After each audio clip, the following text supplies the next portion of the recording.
Hello. Sama ni Papilikson ang atong kinabuhi. Maybe, ako ba nakabalo na namin?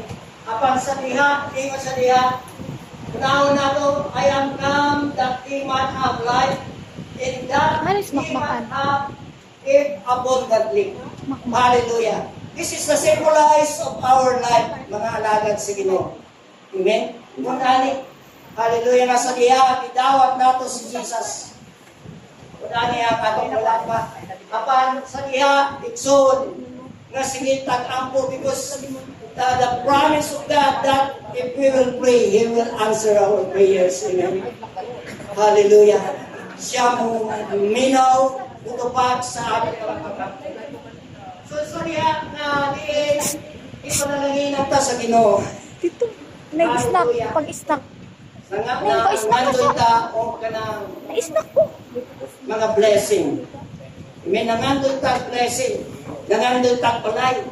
O na atong mga pag-apod sa hallelujah. Iya, kita daan ang palay. Kaya ta palay. Hallelujah. Tao, di ba? Pula. Kami. Sila mga panagag sa Ginoo. Pangandoy ta palay. Amen.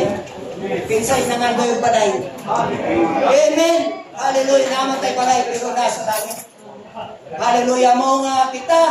Kaya mo nga nang saad sa Ginoo that I have come that they might have life and have it more abundantly. So nangayos ang palay. No, muna yung palay. No? So, kitagaan ang palay, nag-enjoy ka sa panalangin sa Ginoo because God answers our prayers. Amen? Hallelujah, balay. Then at the time, sige na putag ampo, hindi lang balay ang ihatag sa Ginoo. Hallelujah. Aeroplano. Aeroplano. Amen ba? Mga dagat sa Ginoo na yung mga dagat sa Ginoo nga mo atong laing lugar. Sa nakatong laing lugar. Di ba? Panalangin na sa Ginoo. Hallelujah. Mo atong Manila. Di lang mo atong Manila, mo atong amen. Kasi nakatong ito. Hallelujah. Kaya mo walang saad sa Ginoo that He will give us life abundantly.